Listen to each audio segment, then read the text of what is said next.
Hello. चलो, good afternoon. देखिए, आज की क्लास में we are going to start with your CS professional group one. और ग्रुप वन में हम लोग डिस्कस करेंगे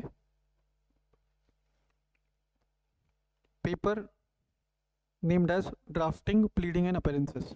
ठीक है, पहले एक बार हम लोग ग्रुप वन के बारे में थोड़ा बहुत डिस्कशन कर लेते हैं, पेपर के बारे में डिस्कशन कर लेते हैं, देन वी विल स्टार्ट। ठीक, देखो, ड्राफ्टिंग वर्ड पहले कभी सुना है? ड्राफ्टिंग वर्ड सुना है पहले?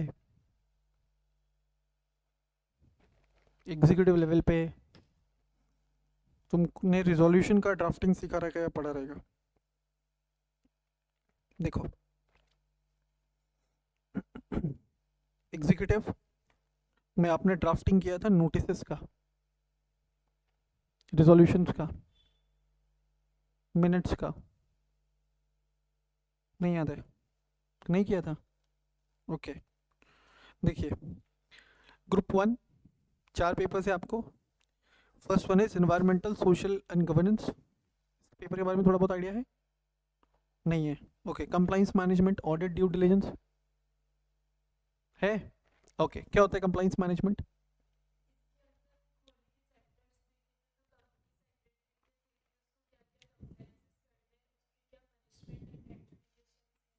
ओके, और ये वाला पेपर खोल के देखा था, ड्राफ्टिंग, प्लीडिंग एंड अपीयरेंसेस? नहीं देखा था। चलो, तो पेपर के बारे में डिस्कशन कर लें। देखिए,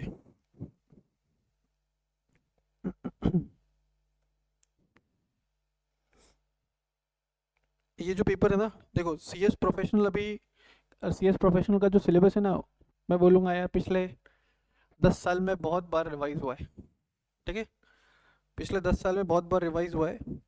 और जितने बार भी सिलेबस रिवाइज हुआ रहेगा, ड्राफ्टिंग, प्लीडिंग एंड अपीयरेंसेस का पेपर 10 साल पहले भी हुआ करता था, आज भी है। Compliance management, audit and due diligence, ये पहले भी था, 10 साल पहले भी, और आज भी है। Then strategic management and corporate finance. तो स्ट्रैटेजिक मैनेजमेंट पहले इंक्लूडेड था, मतलब जब हम लोगों ने एग्जाम दिया रहेगा ना, वो टाइम पे strategic management paper was there. Corporate finance नहीं था, वहाँ पे एफएम था। ठीक है, और corporate restructuring, valuation and insolvency, ये सब्जेक्ट भी पहले हुआ करता था, लेकिन पुराने वाले सिलेबस में इंसॉल्वेंसी से रिलेटेड लॉज नहीं था, वाइंडिंग अप और ओल्ड इंसॉल्वेंसी लॉज था। ठीक है, फिर सिलेबस शायद मैंने जब एग्ज़ाम दिया रहेगा ना, उसके बाद सिलेबस शायद 3 बार चेंज हुआ है, और तीनों बार जो कॉमन सब्जेक्ट्स है वो है कॉर्पोरेट रिस्ट्रक्चरिंग और ड्यू डिलिजेंस, और तीसरा है आपको ड्राफ्टिंग वाला पेपर। तो सिलेबस भले ही कितने भी बार अपडेट हुआ हो, institute has included this subject. ठीक है, हो सकता है कि यहाँ से 2 साल बाद, 3 साल बाद फिर से सिलेबस अगर चेंज हो फाइनल का, still this subject is going to be included. तो this clearly shows the relevancy or importance of this subject. This clearly shows the relevancy और importance of this subject. ठीक है, सब्जेक्ट के बारे में तो देखेंगे।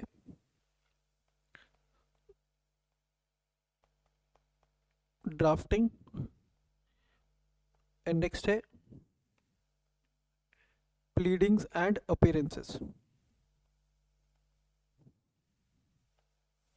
100 मार्क का पेपर है, एंड पूरा का पूरा पेपर रहने वाला है आपको डिस्क्रिप्टिव। ठीक है, नोटबुक लाई हो सेपरेट? कितने पेज का है? हाँ, एक 300 पेज का एक नोटबुक मेंटेन करना पर्टिकुलरली फॉर दिस सब्जेक्ट। ठीक है, 2 सब्जेक्ट, एक तो ये वाला और एक सीआरआई वाला। ठीक है, ये दोनों सब्जेक्ट में हम लोग क्या करेंगे, सब कुछ लिख लिख करके पढ़ेंगे। क्लियर? लिख करके दोनों की अलग अलग लिख करके क्यों पढ़ेंगे, जैसे जैसे आप सब्जेक्ट में आगे बढ़ोगे you will come to know. ठीक है, अगर हम लोग सिलेबस देखें तो सिलेबस हमारा 2 पार्ट्स में बाइफरकेटेड है। फर्स्ट पार्ट है drafting, and second part is pleading and appearances.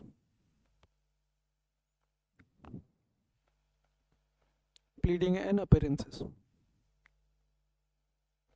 Drafting का portion I think is for 70 marks and pleading and appearances is for 30 marks. ठीक है, drafting for 70 marks and pleading and appearances related से related area जो है is for 30 marks. ठीक, देखो एक बार syllabus. How many chapters are there? तो 70 मार्क्स के लिए आपको 8 चैप्टर्स है एंड प्लीडिंग एंड अपीयरेंसेस यहाँ पे देखो 1 2 3 4 5 6 चैप्टर है आपको 30 मार्क्स के लिए.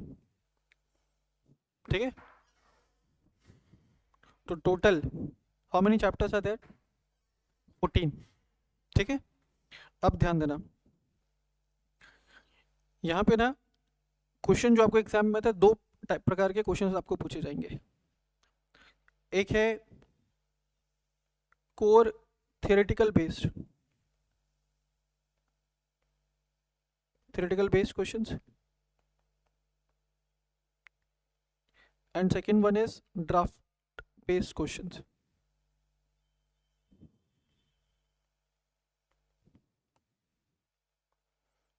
ठीक है, ड्राफ्ट बेस्ड क्वेश्चंस. मुझे एक बात बताओ, एग्जीक्यूटिव में कौन कौन से सब्जेक्ट्स आप पढ़ के आए हो?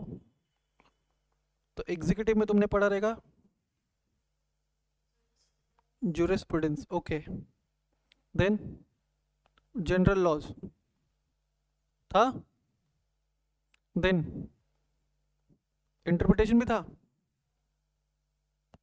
इंटरप्रिटेशन वाले चैप्टर का क्या नाम था? Interpretation of statutes. आगे कुछ और भी था? Interpretation of statutes, deeds and documents था. Interpretation of statutes, deeds and documents. ठीक है, फिर और क्या पढ़ा है तुमने? कंपनी लॉ पढ़ा है, देन सिक्योरिटीज लॉस पढ़ा है ना, देन ECIPL पढ़ा होगा, economic, commercial and intellectual property laws. ठीक है, फिर और क्या पढ़ा है? SBIL, सेटिंग अप, नहीं लॉ से रिलेटेड सब्जेक्ट्स जो था मैं उसकी बात कर रहा हूँ. टैक्स लॉ भी हो गया, हाँ ठीक है. देखो जब ये ड्राफ्टिंग वाला सब्जेक्ट पढ़ोगे ना तो ज्यूरिस्प्रूडेंस का नॉलेज भी काम में आने वाला है, कंपनी लॉ का नॉलेज भी काम में आने वाला है, सिक्योरिटीज लॉस का नॉलेज भी काम में आने वाला है, ECIPL का नॉलेज भी काम में आने वाला है, और setting up of business entities उससे रिलेटेड जो सब्जेक्ट आपने पढ़ा था उसके कंटेंट्स भी आपको काम में आने वाले हैं while preparing drafting, pleading and appearances. Is it clear? ठीक है, तो जो भी 3 नए अपडेटेड लॉस थे ना, BNS, then BNSS, then BSA, है ना, भारतीय न्याय संहिता, देन भारतीय साक्ष्य अधिनियम, देन नागरिक सुरक्षा संहिता. हाँ, तो वो जो तीनों अपडेटेड लॉज थे वो भी यहाँ पे काम आने वाला है, CPC यहाँ पे काम आने वाला है.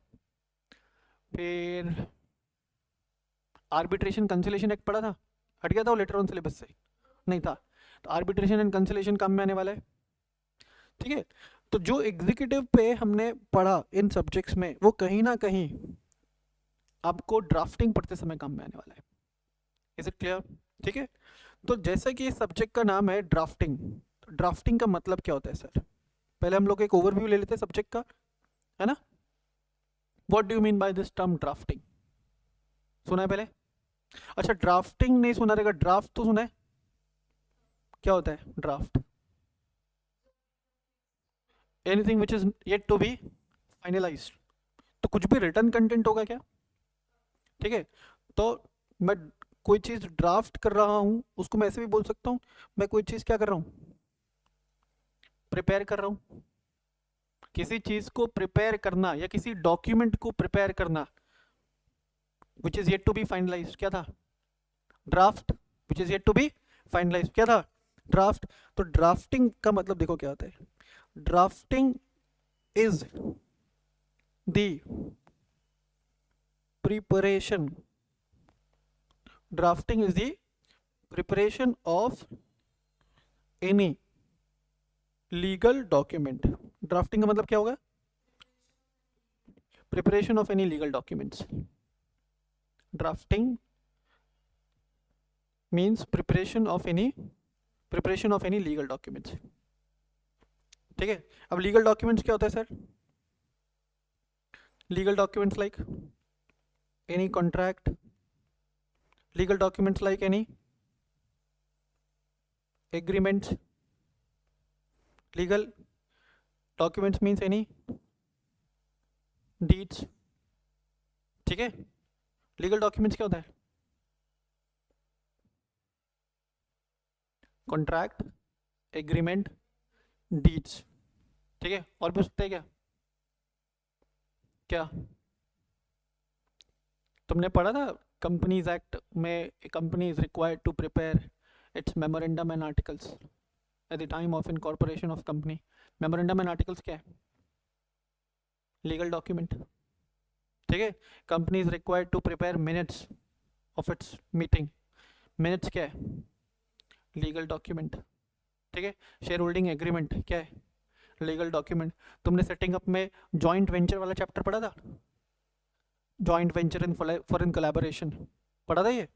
तो फॉरेन कोलैबोरेशन से रिलेटेड जो डॉक्यूमेंट है वो क्या है? जॉइंट वेंचर जो बनेगा एग्रीमेंट वो क्या है? Legal document. ठीक है, आप ड्राफ्टिंग के लिए एक अलग से नोटबुक मेंटेन कर रही हो, उस नोटबुक में तुम मान लो कि अभी 100 200 300 पेज लिखने वाली हो, क्या वो ड्राफ्टिंग ऑफ नोटबुक है? क्या वो ड्राफ्टिंग कर रही हो नोटबुक में? क्या आप ड्राफ्टिंग कर रही हो? Answer is no. क्यों? क्योंकि वो लीगल नहीं है। मेरी बात समझ में आ रही है? लीगल डॉक्यूमेंट नहीं है। तो preparation of any kind of legal document is, preparation of any kind of legal document is drafting. मेरी बात समझ में आ रही है क्या? ड्राफ्टिंग माने क्या?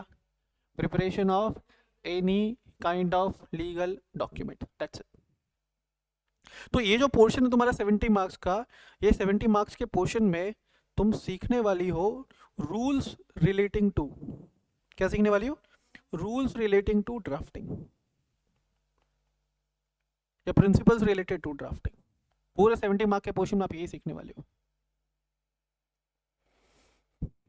Rules relating to drafting. मेरी बात समझ में आ रही है क्या? तो ड्राफ्टिंग माने क्या?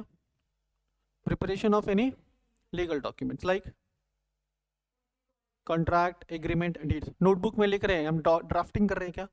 नहीं सर, एक न्यूज़पेपर का कंटेंट मैं लिख करके दे रहा हूँ, न्यूज़ लिख करके मैं दे रहा हूँ, क्या मैं ड्राफ्टिंग कर रहा हूँ? No.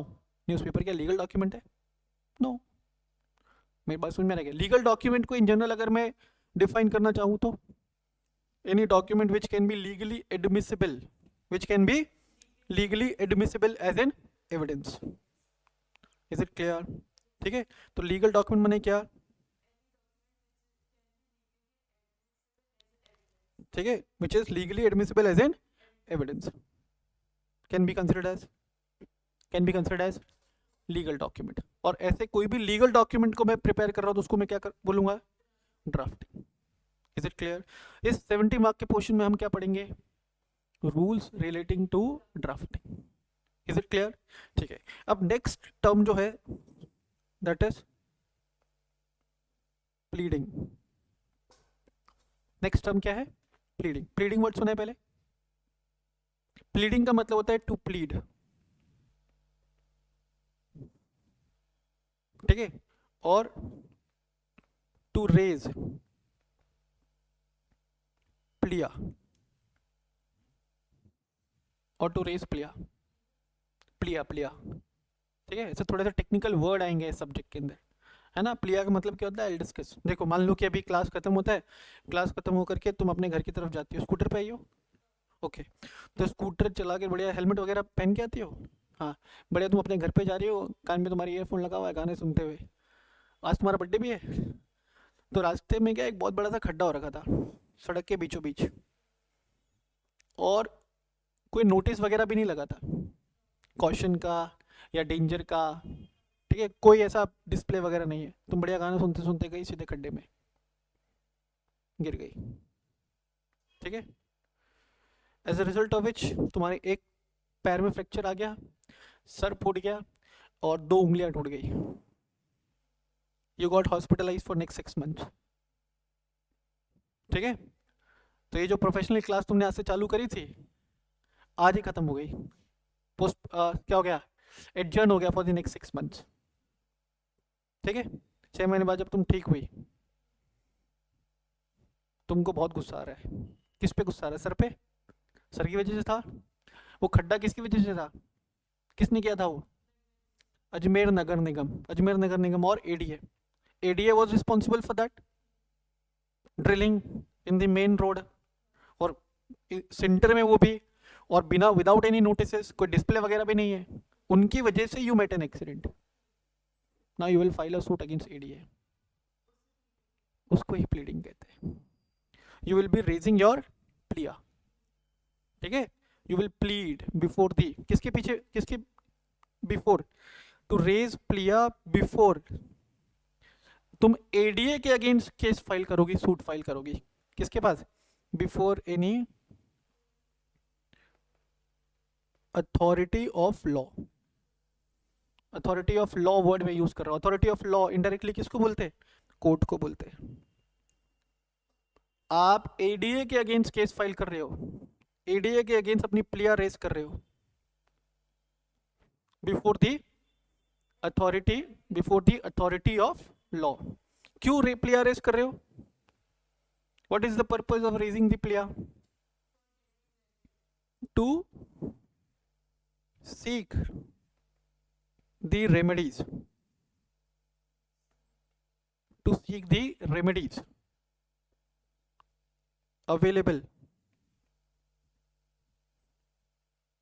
under law, to seek the remedy available under law, ठीक है। तो प्लीडिंग का मतलब to raise your plea, to raise your plea मैं बोल लूं, या मैं बोल सकता हूं to raise your concern before any authority of law, क्यों कंसर्न रेज कर रहे हैं, टू सीक दी रेमेडीज। अब तुम सोच के देखो, एडीए ने वो खड्डा कर रखा था बीच सड़क पे, जिसकी वजह से you met an accident on the date of your birthday and you were hospitalize for the next 6 months, 6 month के बाद आप नॉर्मलाइज हुए, आप सीधे कोर्ट में पहुंचे, जज के सामने तुम चिल्लाना स्टार्ट कर दोगे क्या, ए इनको देखो इन्होंने क्या किया, ऐसा ऐसा खड्डा कर रखा था, मेरी से टांगे टूट गई, ऐसा उंगलियां टूट गई, मेरा पढ़ाई वढ़ाई सब बंद हो गया, समझाओ ये लोगों को, कैसे बेवकूफ लोग हैं, बोलो इनको मुझे कंपनसेशन देने का, कैसे बोलोगी, नहीं बोल सकते, क्यों, there is a formal procedure to be followed, समझ में आ रहा है क्या, कंसर्न रेज करने का तरीका before any authority of law आप सीखने वाले हो इस पोर्शन के अंदर, ठीक है। तो इस पोर्शन में आप क्या पढ़ोगे, इस पोर्शन में क्या सीखोगे, इनफैक्ट तो आप यहां पे सीखोगे rules relating to what, pleading, rules relating to pleadings,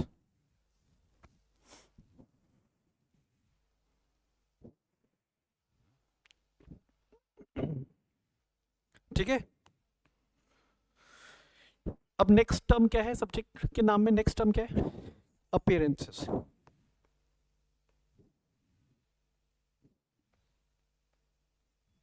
appearances,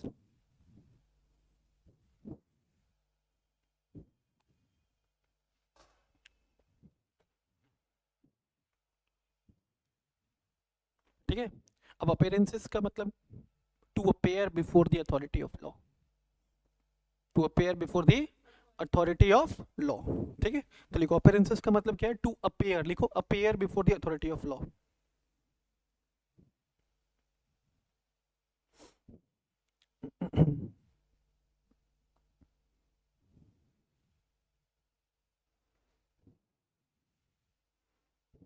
ठीक है।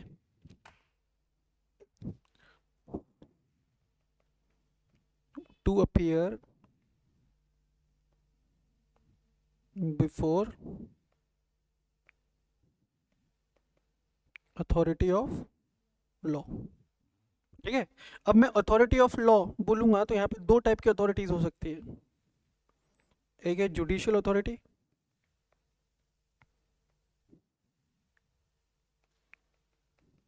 Judicial authorities, and second one is quasi judicial authorities, या जुडिशियल बॉडी और क्वाजी जुडिशियल बॉडी।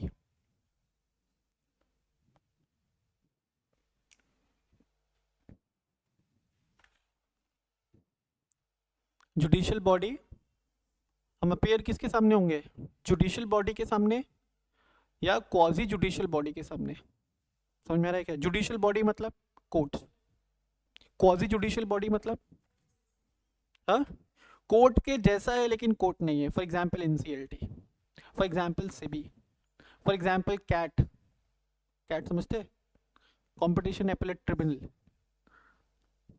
ठीक है, competition appellate tribunal. For example SAT, SAT सुनते हो, समझते हो, securities appellate appellate tribunal. For example CCI, competition commission of India. ये सभी क्या है, क्वाजी जुडिशियल बॉडीज है। TRAI, telecom regulatory authorities of India, ये सभी क्या है, क्वाजी जुडिशियल बॉडीज। ठीक है, कोर्ट्स नहीं है but they follow the procedure same like court. ठीक है, in any proceedings brought before them, brought before them. Clear है?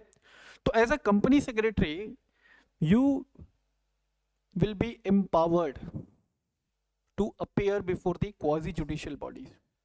कंपनी सेक्रेटरी के पास पावर है, अथॉरिटी है कि वो अपने क्लाइंट को रिप्रेजेंट कर सकते हैं बिफोर क्वाजी जुडिशियल बॉडीज। और before judicial bodies no, judicial bodies के सामने अपेयर करने का पावर या राइट है सिर्फ और सिर्फ एडवोकेट्स के पास। Is it clear? ठीक है, तो यहाँ पे इस वाले पोर्शन में अपन क्या पढ़ेंगे, rules relating to appearances. Rules relating to appearances before any what, quasi judicial bodies. ठीक है, either on its own behalf, या तो मैं खुद को रिप्रेजेंट कर सकता हूं, और बिहाफ ऑफ एनी क्लाइंट। तुम अपने क्लाइंट को रिप्रेजेंट करने जा रहे हो before the quasi judicial bodies. ठीक है भाई, तो सब्जेक्ट में 3 एरिया सबको कवर हो रहा है। पहला है ड्राफ्टिंग, ड्राफ्टिंग का मतलब मैंने सिखाया आपको क्या अभी के लिए, drafting is the preparation of legal document. दूसरा प्लीडिंग, प्लीडिंग का मतलब क्या है, टू रेज योर प्लिया, और to raise your plea, plea का मतलब हो सकता है concern before any authority of law, to seek the remedies, to seek the redressal या to seek the remedies available under any law. इसे clear? मान ली बेटा तू यहाँ पे पढ़ने के लिए आई है ना, तू आई थी अच्छे मन से बर्थडे वाले दिन पढ़ने के लिए, मेरे को पता नहीं घर पे मैं लड़ाई करके आया था, क्लास के अंदर आया, तेरे को देखा और तेरे को पीटना चालू कर दिया। Now what will you do,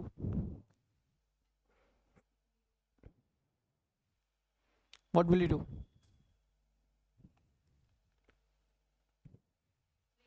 you will go to the nearest police station, है ना, वो अथॉरिटी ऑफ लॉ है, and you will file a complain against me. तो तुम अथॉरिटी ऑफ लॉ के पास क्या कर रही हो, अपनी कंसर्न रेस कर रही हो for seeking the remedies, for seeking the remedies available under law. ठीक है, मान लो कि मैं जिस एरिया में रह रहा हूँ ना, उस एरिया में पिछले 5 दिनों से इलेक्ट्रिसिटी नहीं आ रही है, परेशान है हम लोग, पिछले 5 दिनों से कोई भी पावर सप्लाई नहीं है। तो हमारा कंसर्न है, जो भी कंसर्न अथॉरिटी है उसके पास हमको जाना पड़ेगा।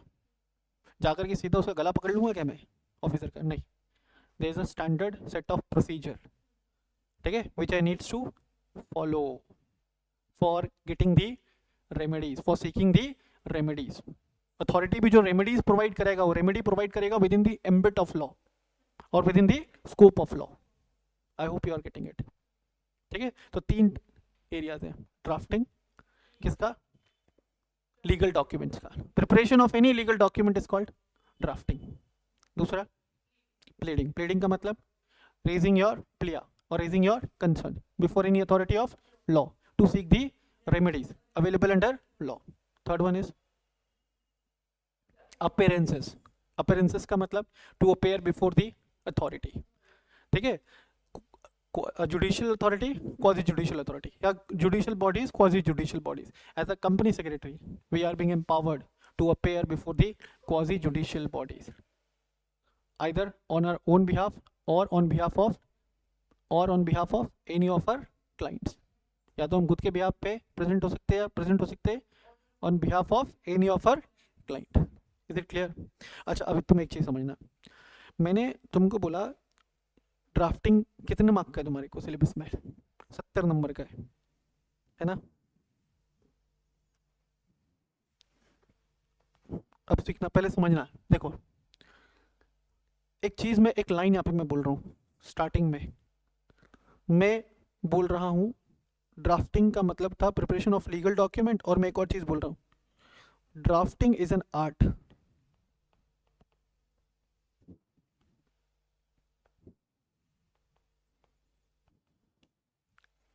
ड्राफ्टिंग इज एन आर्ट, और वो आर्ट तुमको मैं सिखाऊंगा क्लास के अंदर। आर्ट का मतलब क्या होता है? What is art? अच्छा, क्या teaching, whether teaching is an art? Teaching is an art. Art क्यों बोल रहा हूँ मैं इसको? सबका अपना अपना तरीका हो सकता है पढ़ाने का। कोई नाच कूद के पढ़ा सकता है, कोई बहुत सीरियसली पढ़ा सकता है, कोई बिल्कुल घटिया तरीके से पढ़ा सकता है, कोई नाच के कूद के सीरियसली भी और अच्छे से भी पढ़ा सकता है। It is an art. और आर्ट जो है वो डेवलप होता है किससे? With the practice. मैंने बोला कि टीचिंग इज एन आर्ट, मेरे को 12 साल हो गए पढ़ाते हुए। तो फर्स्ट ईयर में जो मैं पढ़ा रहा हूँ, जैसा मैं पढ़ा रहा हूँ, जो तरीका होगा मेरा पढ़ाने का, क्या आज भी वैसे ही होगा? No, it must have been improved. Change वो पॉजिटिव चेंज होता है over a period of time. तो 12 साल के बाद जो मेरा पढ़ाने का तरीका है वो बहुत बेहतर होगा as compare to the way that I was teaching in my very first year. समझ में आने क्या? और आज 10 साल के बाद शायद उस तरीके में और ज़्यादा क्या है, बेटरमेंट आए, इम्प्रूवमेंट आए। आ भी सकता है और नहीं भी आए। कब आएगा? जब मैं इसको रेगुलरली करता रहूँगा। कब नहीं आएगा? जब मैं इसको छोड़ दूंगा। समझ में आ रहा है क्या? तो प्रैक्टिस आर्ट, अगर किसी सब्जेक्ट को मैं बोला कि आर्ट है ये, तो वो तभी बेटर होगा जब वेरी गुड प्रैक्टिस होगी, ठीक है। तो देखो, ड्राफ्टिंग करता कौन है? नहीं, ड्राफ्टिंग करता है जो बंदा, उसको अपन बोलते हैं ड्राफ्टमैन। क्या बोलते हैं? ड्राफ्टमैन। समझ में आ रहा है क्या? अब तुम समझो, तुम पढ़ रही हो भाई अविनाश सर से, ये अविनाश सर, ठीक है, और एक और है मिस्टर एक्स, वो भी टीचर है, और एक और है मिस्टर वाई, वो भी टीचर है, और एक है मिस्टर जेड, वो लीगल प्रैक्टिशनर है, वो सालों से ड्राफ्टिंग का ही काम कर रहे हैं, ठीक है। और एक ये है तू, ये स्टूडेंट। मेरी बात समझ में आ रही है क्या? सबने एक ड्राफ्ट बनाया, एक लीगल डॉक्यूमेंट प्रिपेयर किया। अविनाश सर का तरीका डिफर कर सकता है मिस्टर एक्स के तरीके से, एक्स का तरीका डिफर कर सकता है वाई के तरीके से, वाई का तरीका डिफर कर सकता है जेड से, जेड का तरीका डिफर कर सकता है ये स्टूडेंट के तरीके से। जिसकी जितनी प्रैक्टिस उतना बेटर ड्राफ्ट। मेरी बात समझ में आ रही है क्या? ड्राफ्टिंग के रिस्पेक्ट में एक लाइन में यूज करता हूँ, line is drafting can never be wrong. It can either be good और बैड. ड्राफ्टिंग कभी गलत नहीं होगा. इसका मतलब, इसका मतलब है कि जैसे तुम्हारे को एग्जाम में आया कोई ड्राफ्ट बनाने के लिए, तुमने कचरा ड्राफ्ट बनाया, एग्जाम में तुमको 0 दे ही नहीं सकता है. एग्जाम में तुमको 0 नहीं दे सकता है. कुछ भी लिख के आना चाहिए था. There is no standard rules. Draft बनाने का कोई स्टैंडर्ड रूल नहीं है. मेरी बात समझ में आ रही है क्या?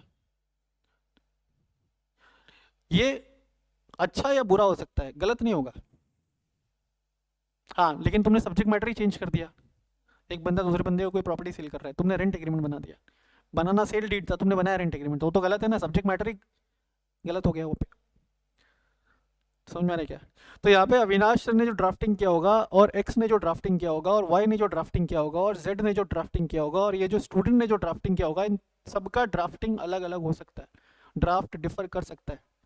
किसी का अच्छा होगा, किसी का बुरा होगा, किसी का बहुत अच्छा होगा, लेकिन किसी का गलत नहीं होगा. समझ में आ रहा है क्या? और जैसे कि मैं बोल रहा हूँ, इट इज एन आर्ट. तो ये आर्ट डेवलप कैसे होगा तुम में? प्रैक्टिस. ठीक है. तो देखो, इस सब्जेक्ट को पढ़ने का तरीका मेरे हिसाब से अलग हो सकता है as compare to other faculties.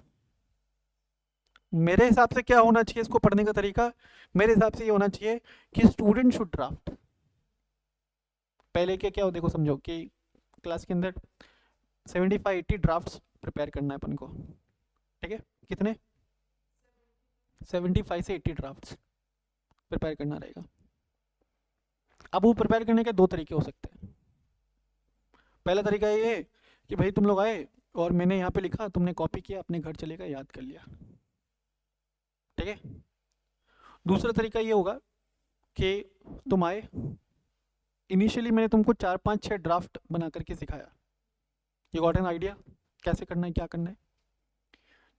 4-5 draft मैंने बनवाया, सिखाया तुमको, और उसके बाद मैं क्या बोलता हूँ, मैं स्टूडेंट को बोलता हूँ कि आप खुद से प्रिपेयर करो ड्राफ्ट. ठीक है.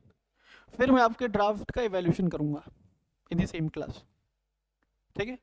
इवैल्यूएशन करके और उसके बाद मैं आपको फाइनल ड्राफ्ट बनाऊंगा. उसके बाद मैं आपको फाइनल ड्राफ्ट बनवा के दूंगा, ये बना करके दूंगा. तो वो तरीका ज़्यादा बेटर. उसमें क्या होगा, जितने भी ड्राफ्ट है ना, वो एक बार तुमने खुद से बनाए रहेंगे, उसके अंदर मैंने करेक्शन किया रहेगा, और फिर मैंने उसको फाइनलाइज करवाया होगा. That would be more appropriate way. That should be the more appropriate way. That will be the more appropriate way to learn this subject. Until and unless you prepare the draft by yourself, you're not going to learn anything from this subject, out of this subject. तुम समझो ना, इस subject का purpose क्या है. देखो, objective देखो क्या लिखा, टू एक्यूप. स्टूडेंट को क्यों पढ़ाया जा रहा है subject? So as to ensure कि स्टूडेंट एक्यूप हो जाए with the practical aspect of drafting various types of agreements, documents, application to quasi-judicial bodies including tribunals, and to provide competency for pleading and appearances. तुमको खुद से सीखना पड़ेगा ये subject. Level of knowledge required is expert level of knowledge. तो draft बनाना तुमको तभी आएगा जब तुम लोग प्रैक्टिस करोगे, रादर देन मैं लिखूं और तुम लोग कॉपी करो. तो अप्रोच थोड़ा सा बदलेगा, थोड़ा सा चेंज रहेगा. और थोड़ा सा जब मैं बोल रहा हूँ ना कि इस वाले अप्रोच में ना टाइम ज़्यादा लगता है, ये सिलेबस इसका बहुत धीरे धीरे चलेगा. फिर हो सकता है कि एक क्लास के अंदर हम लोग एक ही ड्राफ्ट प्रिपेयर कर रहे हो, एक क्लास के अंदर हम लोग 2 ड्राफ्ट प्रिपेयर कर रहे हैं. अब तुम समझना होता क्या है, जैसे मैंने बोला कि 75-80 ड्राफ्ट्स हैं. कुछ ड्राफ्ट्स का फॉर्मेट ना बिल्कुल स्टैंडर्ड है, कुछ का जो फॉर्मेट है वो बिल्कुल स्टैंडर्ड है. एक सेकेंड रुकना.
हाँ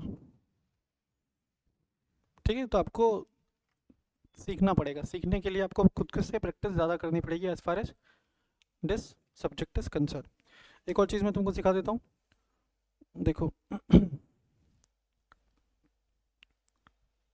मैंने जैसा कि कहा कि इस पेपर के अंदर दो टाइप के क्वेश्चंस आते हैं, एक ड्राफ्ट बेस्ड क्वेश्चंस और एक थ्योरेटिकल बेस्ड क्वेश्चंस। ठीक है, CS professional drafting question paper, जैसे अभी हम लोग चेक कर लेते हैं लेटेस्ट जो एग्जाम हुआ अभी दिसंबर 25। ठीक है, देखिए फर्स्ट क्वेश्चन, जहाँ जहाँ पे भी ड्राफ्ट है ना वो ड्राफ्ट बेस्ड क्वेश्चन है। देखिए फर्स्ट क्वेश्चन का part C, draft a specimen clause of GPA authorising the company secretary to appear an act before the appellate authority. ठीक है, पहला आएगा आगे। ठीक है, नेक्स्ट, उसके बाद 5 नंबर का क्वेश्चन था,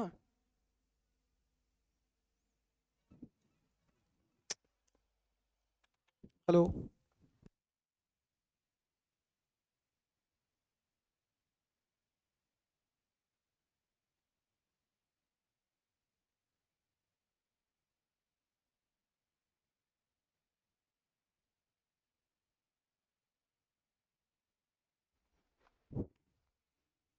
उसके बाद देखिए नेक्स्ट क्वेश्चन, ये थ्योरेटिकल बेस्ड है,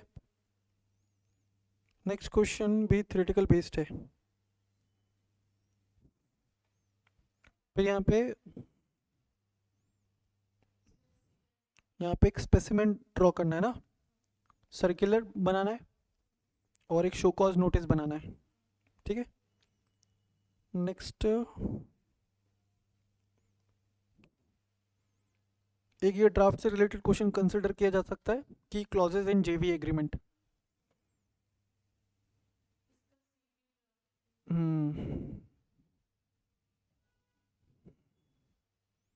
तो इस वाले पेपर के अंदर जो भी एग्जाम में आया है इसमें ड्राफ्टिंग से रिलेटेड क्वेश्चंस कम था as compare to the as compare to theoretical questions.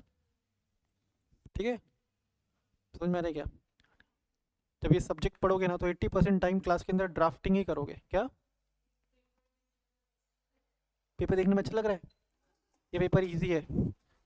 ठीक है, अब समझो, मोस्ट ऑफ द टाइम अपन क्या कर रहे हैं क्लास के अंदर, ड्राफ्टिंग, लेकिन क्वेश्चन में थ्योरेटिकल पोर्शन का जो वेटेज है, बैलेंस वेटेज होना चाहिए। ठीक है, 50-50 होना चाहिए, यहाँ पे 65-35 है या 60-40 है। क्लियर है? तो ये चीज़ तो क्लियर है कि यार थ्योरी भी आ रहा है और ड्राफ्ट भी आ रहा है। ठीक है, हम लोग क्या करेंगे, नोटबुक प्रिपेयर करेंगे, है ना। अब अब अगर ICSI मॉड्यूल की अगर मैं बात करूं तो ICSI मॉड्यूल देखो आप कितने पेजेस में कवर हो रहा है drafting paper, 648 pages total cover करता है ना ये सब्जेक्ट में। अब 648 पेजेस, दो अप्रोच हो सकता है पढ़ने का कि या तो मैं मॉड्यूल से पढ़ाऊँ या मैं नोट्स बनवाऊँ। अब मैं 648 पेजेस मॉड्यूल से नहीं पढ़ाऊँगा, अगर मॉड्यूल से 648 पेजेस पढ़ना होता तो तुमको एक क्लासेस की ज़रूरत ही नहीं पड़ती, तो फिर मेरा कोई रोल नहीं है। ना ही मैं तुम्हें कोई प्रिंटेड नोट्स दूंगा इस सब्जेक्ट के लिए, जो मेरा अप्रोच रहता है, I will make you write down each and everything. ठीक है, तो पहले हम लोग क्या करेंगे, थ्योरेटिकल कंसेप्ट के लिए अलग से नोटबुक बनाएंगे और ड्राफ्ट्स के लिए अलग से नोटबुक बनाएंगे। ठीक है, देयर विल बी 2 नोटबुक्स, एक रहेगा ड्राफ्ट के लिए और एक रहेगा थ्योरीज के लिए। Is it clear? ठीक है, चलो, तो इसी के साथ स्टार्ट करते हैं इस सब्जेक्ट को। कॉपी के अंदर हेडिंग लगाओ, drafting and introduction, drafting and introduction.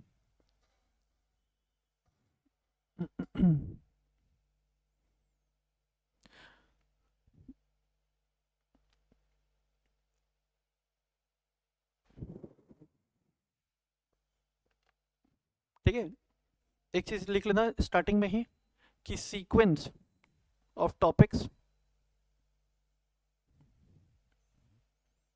Of topic may differ. Sequence of topic may differ than what is given in the ICSI module. Then what is given in the ICSI module. But at the end,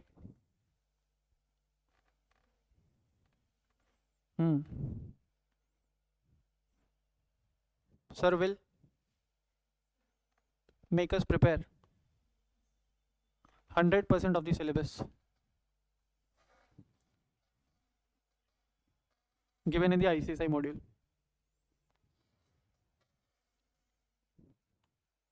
ठीक है, एक और चीज लिख लो, we will not open ICSI module unless otherwise required in the class. देखो होता है क्या, तुम दोनों ग्रुप में देने के लिए जाओगे ना, तो तुमको पूरा सिलेबस कुछ इस तरीके से कवर करना है कि तुम्हारा पूरा रिवीजन हो जाए 9 घंटे में, 10 घंटे में, है ना, अगर दोनों ग्रुप दोगे तो। ठीक है, तो 650 पेज कवर नहीं होगा 9 घंटे में। क्लियर है? मेरे पढ़ाने का सीक्वेंस अलग रहेगा, लेकिन पूरा सिलेबस मैं कवर करके दूंगा। क्लियर? चलो, तो अब अपन क्या करते हैं, अब अपन थोड़ा सा नॉलेज ले लेते हैं ड्राफ्टिंग टर्म के बारे में। देखो, drafting and introduction, drafting and introduction.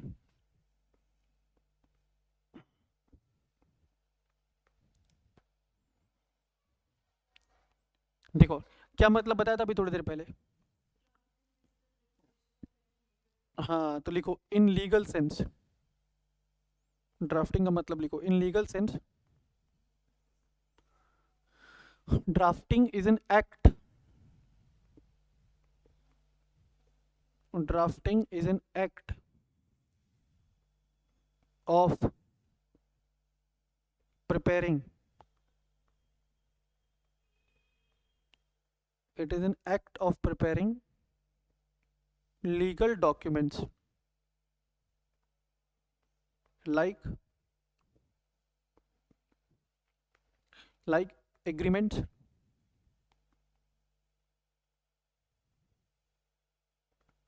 ठीक है, next contracts, deeds, etc.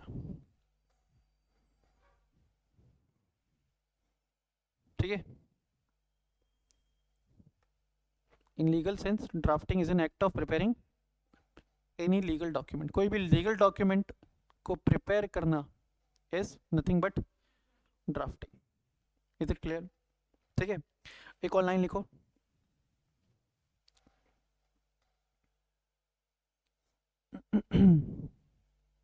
it is the synthesis, एक टर्म में यूज कर रहा हूं synthesis,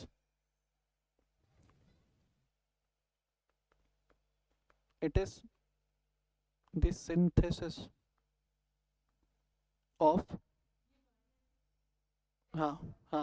SY law and facts in an understandable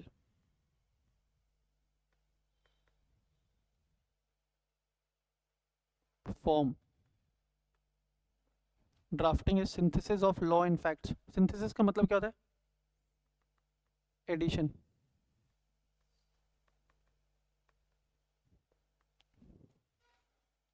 या कॉम्बिनेशन,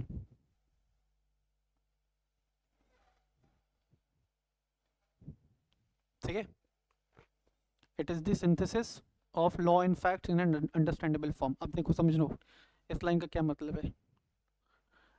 ऐसा एक अज्यूम करके देखो, मान लो कि क्लास में पढ़ाते समय ना मेरे पास ना 3 स्टूडेंट आए,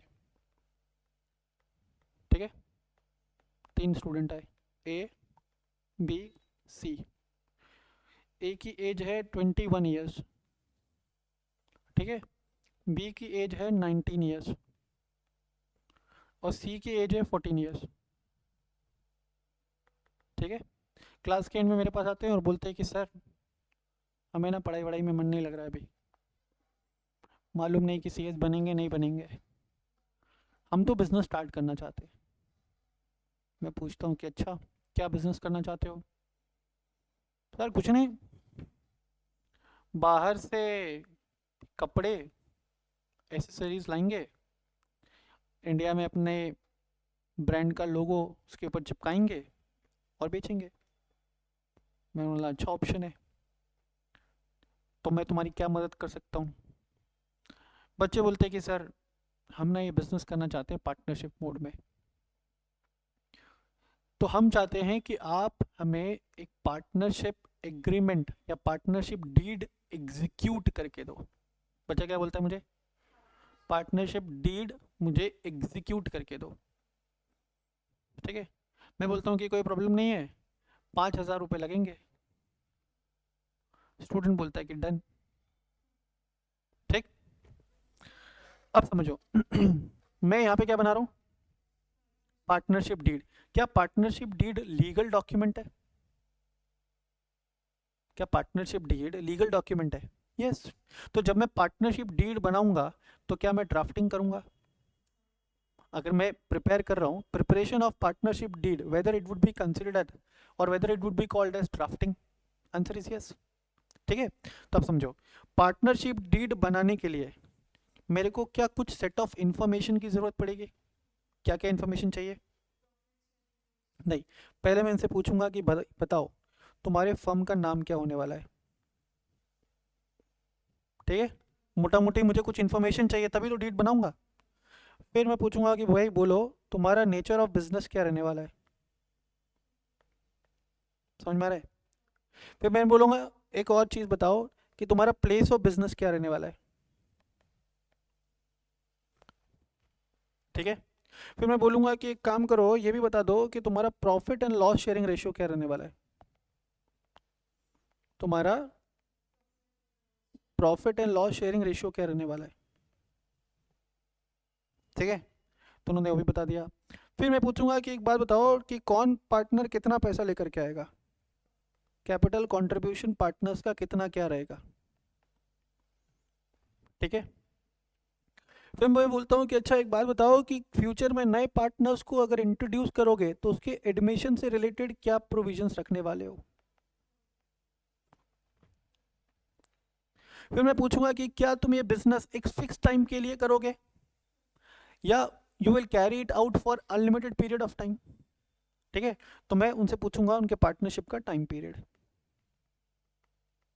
समझ में आ रहा है क्या?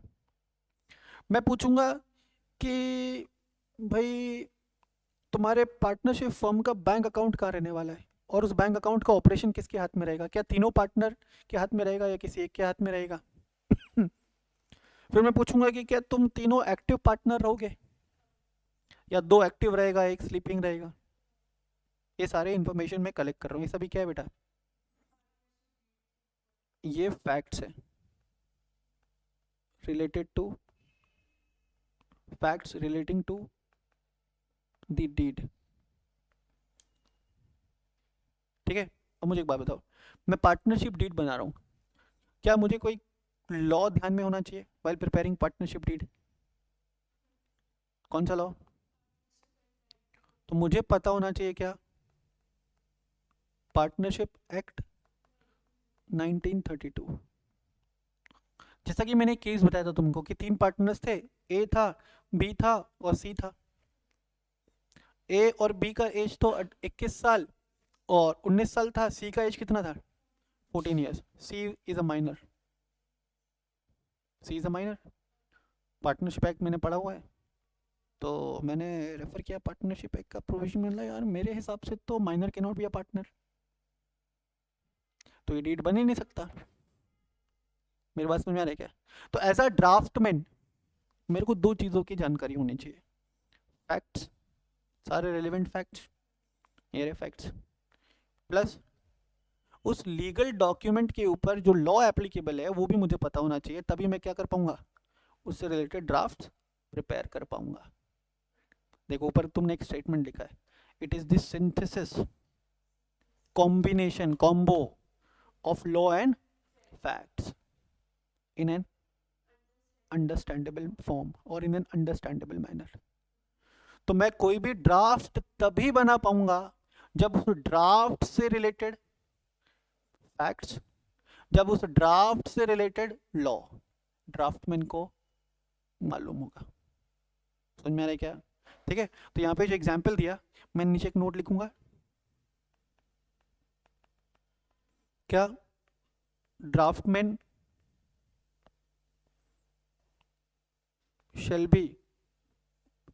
shall be able to prepare क्या legal document only when he or she has क्या दो चीजें, knowledge about facts and law, facts and law applicable on a particular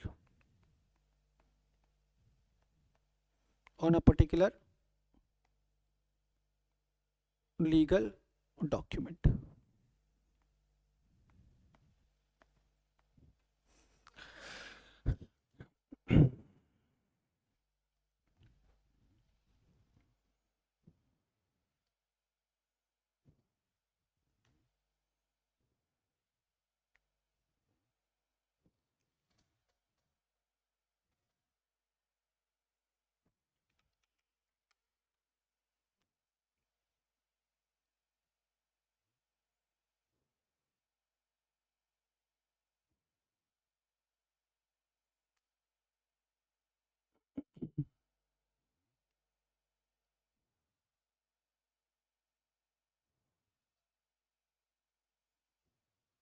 ठीक है, जब तक मुझे उस लीगल डॉक्यूमेंट से रिलेटेड लॉज एंड फैक्ट्स नहीं मालूम होंगे तब तक मैं वो प्रिपेयर नहीं कर सकता है, तब तक मैं उसकी ड्राफ्टिंग नहीं कर सकता।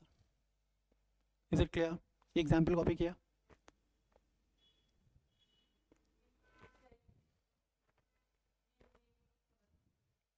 ये एग्जाम्पल कॉपी करना है, जो भी स्क्रीन पे लिखूंगा सब कॉपी करना है। 5-7 क्लास में तुमको कॉन्फिडेंस आ जाएगा ड्राफ्ट बनाने का।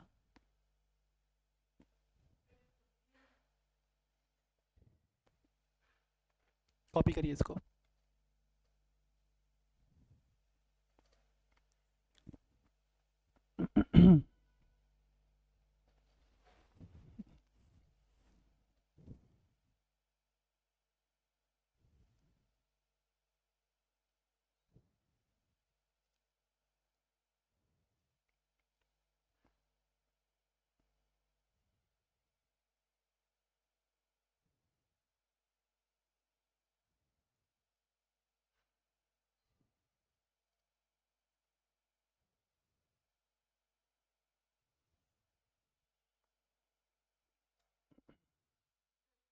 ठीक है, एक और चीज़ तुमको बताता हूँ, इस पेपर का जो मेरा जो हिस्ट्री है ना,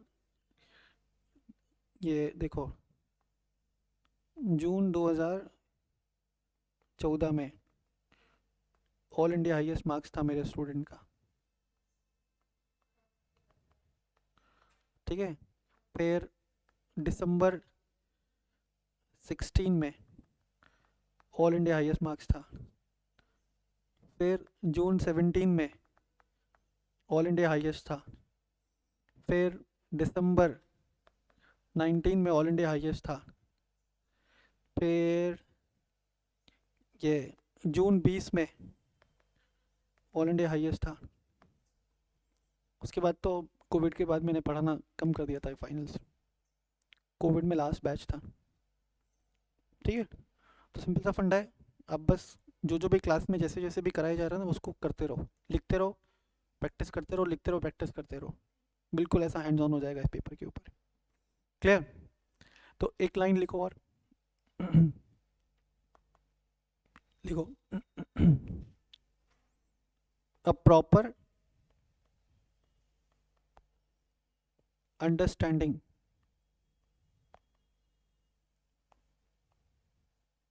of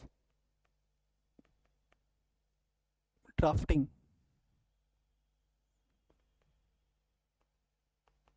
cannot be realized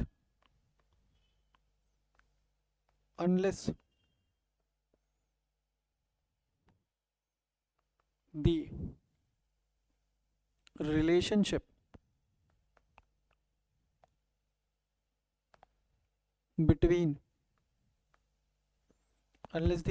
between the facts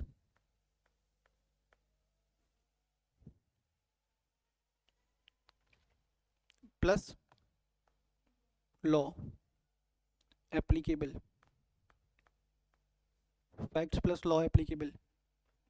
is fully understood and accepted by draftsman. उसको कर लेना star mark. Yes or no? A proper understanding of drafting cannot be realized unless the relationship between the fact plus laws applicable on that particular agreement or draft is fully understood and accepted by the draftman. Done. अब आगे एक चीज समझने का,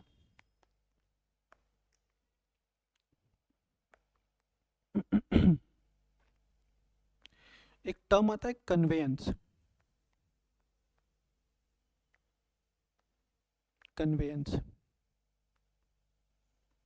या कन्वेयंसिंग।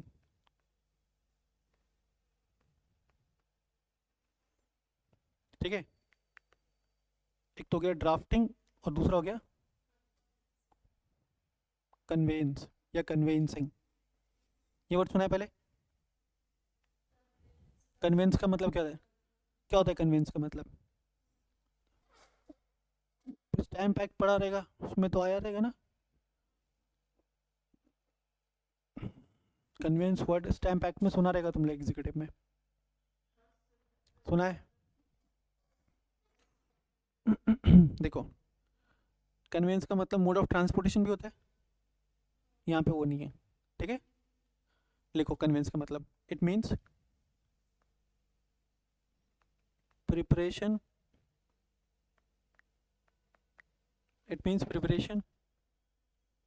of any legal document whereby का मतलब क्या होता है? ये टर्म बार बार आएगा इस पूरे सब्जेक्ट में। whereby का मतलब यहाँ पे जहाँ पे।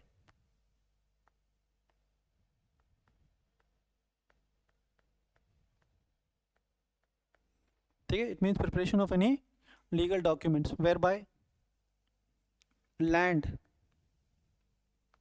और interest in land, that is, यहाँ पे एरो लगा कर लिखना। यहाँ पे बेसिकली बात होती है transfer of interest in immovable property. किसकी बात होती है? Transfer of interest in immovable property. ऐसा कोई लीगल डॉक्यूमेंट जिसके थ्रू इमूवेबल प्रॉपर्टी या इंटरेस्ट इन इमूवेबल प्रॉपर्टी, ऐसा कोई लीगल डॉक्यूमेंट बोलो जिसके थ्रू इमूवेबल प्रॉपर्टी और interest in immovable property is transferred from one person to another person.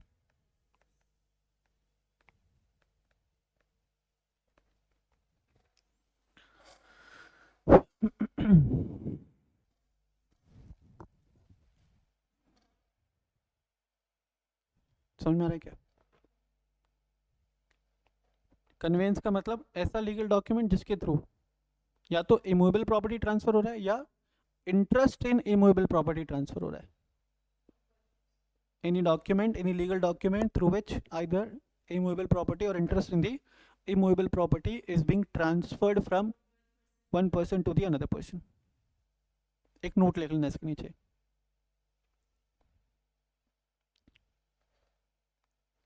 एक नोट लिख लेना. लिटरल मीनिंग तो इसका यही होता है, लेकिन नोट लिखना. Drafting of any commercial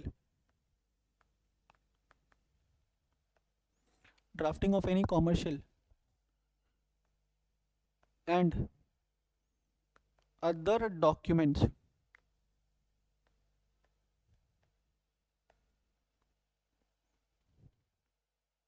is also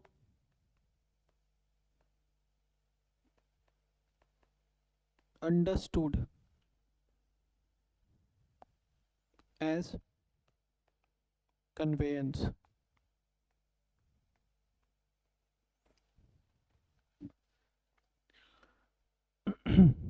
ठीक है.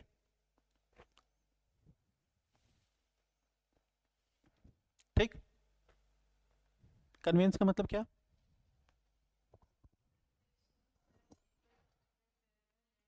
स्ट्रिक्ट सेंस में बोले तो ऐसा कोई लीगल डॉक्यूमेंट जिसके थ्रू लैंड या इंटरेस्ट इन लैंड ट्रांसफर हो from one person to another person. For example, sale deed.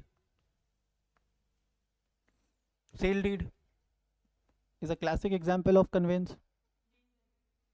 Lease deed, lease of immovable property. Lease deed बढ़िया एग्जाम्पल है. मॉर्गेज डीड,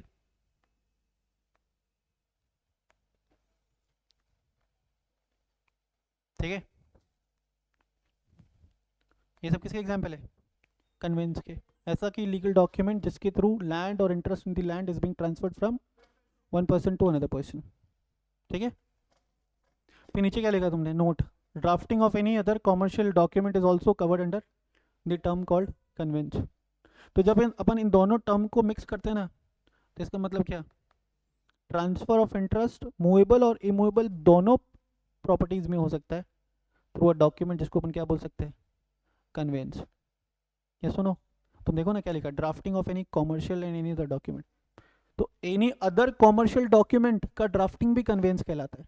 तो एनी अदर कॉमर्शियल डॉक्यूमेंट में transfer of interest in movable properties will also be included. Yes और no? देखो समझो, ऊपर वाले line पे क्या इंक्लूड किया था तुमने?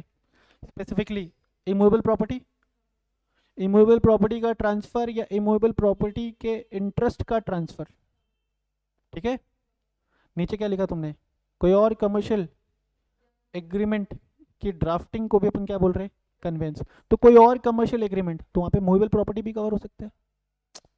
समझ में आ रहा है क्या? तो मैं ऐसा बोल सकता हूँ कन्वेंस का मतलब preparation of any legal document whereby interest और राइट इन एनी मूवेबल और immovable property is being transferred from one person to another person. Yes or no? लिख सकता हूँ ऐसा? तो लिखो. Thus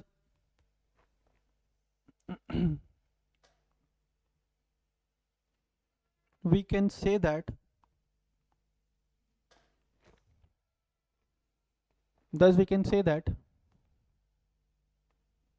conveyance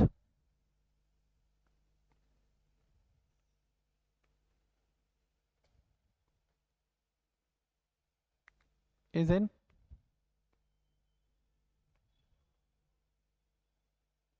act of transferring any what interest or rights in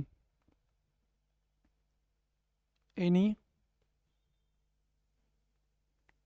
movable और immovable property, है ना?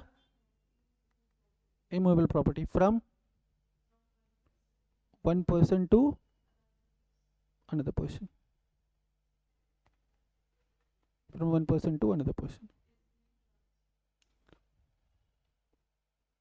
ऐसा कोई भी लीगल डॉक्यूमेंट जिसके थ्रू आप राइट या इंटरेस्ट इन प्रॉपर्टी ट्रांसफर कर रहे हो, चाहे वो मूवेबल प्रॉपर्टी हो चाहे इमूवेबल प्रॉपर्टी हो, from one person to another person, ऐसे सभी लीगल डॉक्यूमेंट को मैं क्या बोलूँगा, कन्वेंस। Is it clear? ठीक है, तो अब सवाल उठता है कि यार ड्राफ्टिंग वाइडर टर्म है, कन्वेंस वाइडर टर्म है, which one has more wider scope, drafting और कन्वेंस? ड्राफ्टिंग। मेरी बात समझ में आ रही है क्या? ठीक है, यस नो? क्योंकि ड्राफ्टिंग में तो भाई सारे लीगल डॉक्यूमेंट्स आ गए, कन्वेंस में सिर्फ वो लीगल डॉक्यूमेंट जिसके थ्रू राइट और इंटरेस्ट यानी मूवेबल और immovable property is being transferred from one person to another person. Is it clear? ठीक है, तो दो गोला लगा दो, छोटे गोले में क्या लिखूं मैं, कन्वेंस, बड़े में क्या लिखूं, ड्राफ्टिंग।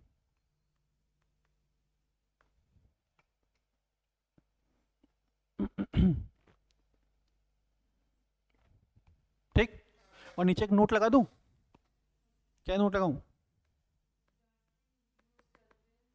मैं लिख सकता हूं ऑल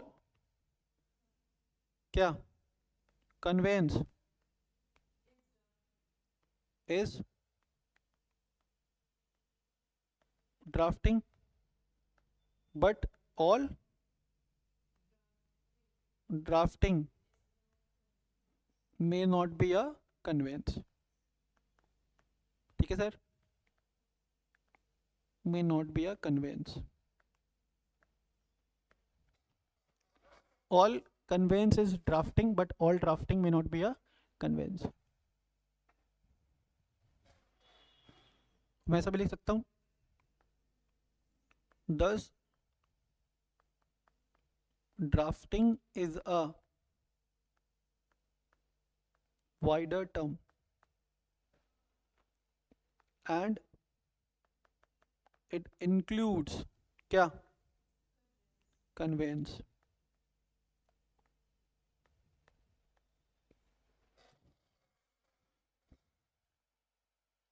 ठीक है, बस इतना ही करेंगे आज। तो अपने सब्जेक्ट का इंट्रो लिया, ठीक है, और हमने दो टर्म सीखा आज, पहला ड्राफ्टिंग, दूसरा कन्वेंस। ड्राफ्टिंग का मतलब क्या, preparation, act of preparation of any legal documents. Conveyance का मतलब preparation of any legal document whereby any rights or interest in the property, whether it is movable property or immovable property, is being transferred from one person to another person। ठीक है, the term drafting has a wider scope and conveyance is